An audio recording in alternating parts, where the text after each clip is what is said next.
Hey everybody, Meteorologist Scott Elnes here. Hope you had a great Saturday. We've got a pretty nice looking Sunday coming up for you too. In fact, a little bit even nicer than the Saturday. We're looking at kind of some in and out clouds, but overall a pretty sunny day with some upper 40s to low 50s expected for Deschutes County. Going to get a little bit above freezing across Mount Bachelor. All in all, just a grand old day for Deschutes County. Now, if you're going to be heading across the mountains, you're actually still in pretty good luck. It's just going to be a bit cloudy. Government camp, mostly cloudy, Sandy and Pass, but we're not expecting to see any precipitation as of yet on the mountains, but that is going to be changing fairly soon. But for your day tomorrow, Jefferson County, hello to you. Warm Springs, Mattress, Culver, we're going to be looking at, again, in and out clouds, a few little breaks here and there, but mostly a sunny day with some low to mid 50s expected. And of course, Crook County, not forgetting about you, we're looking at some upper 40s to low 50s for Prineville. Similar conditions around Paulina.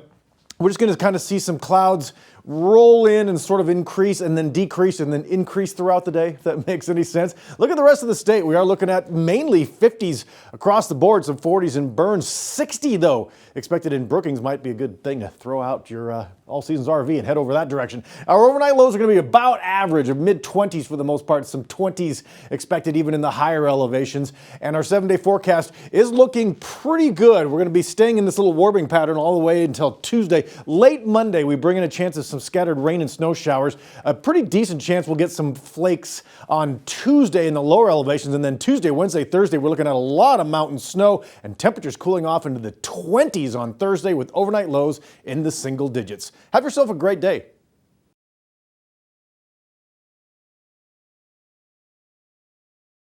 A while back, I did a Little Did I Know about how Smith Rock was formed geologically, but several viewers had the question, who is the Smith behind Smith Rock? In this edition of Little Did I Know, I'm going to attempt to answer that question, or more accurately, probe deeper into the mystery.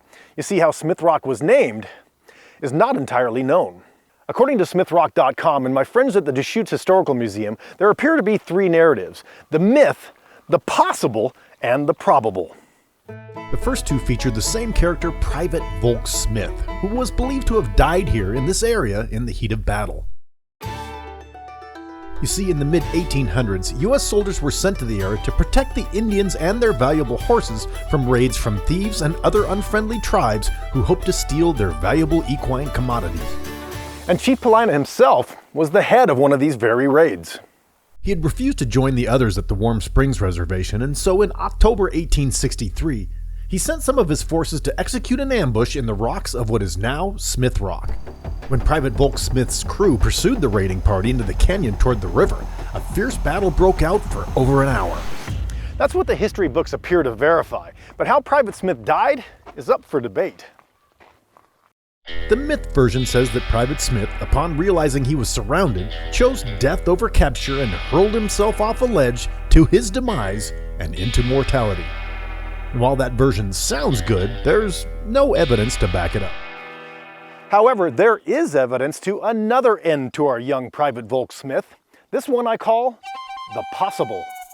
According to 9 different documents from that time, our Private Volk Smith quickly ascended the rock ledge to get a vantage point on the battle and sadly lost his footing and fell to his death. Equally as tragic, but far less romantic.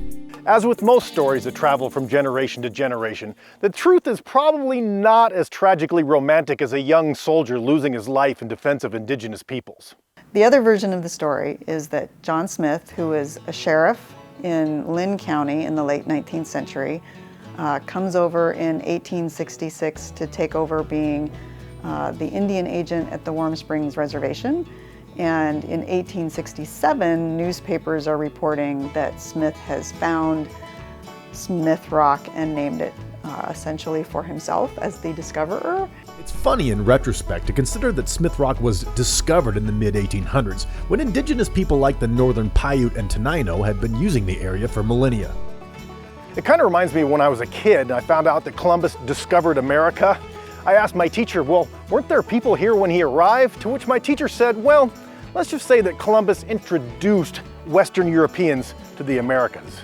That sounds better. Let's say that Sheriff John Smith introduced Smith Rock to the American settlers.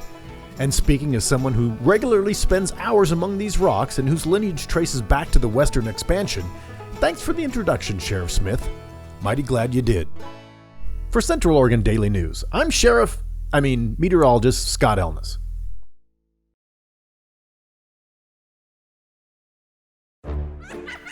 This Halloween, look up to the skies and watch the moon turn blue. Well, not literally. This Halloween, we're going to be treated to something called a blue moon.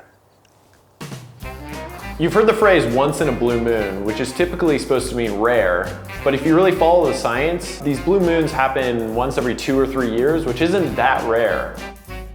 Yet blue moons on Halloween only happen once every 18 to 19 years, which one could argue makes it kind of rare.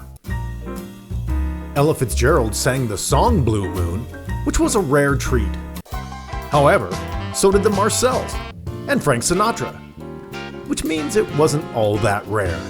Now, Neil Young sung about a harvest moon, which occurs every year because it's the closest full moon to the fall equinox, which means it's really not that rare.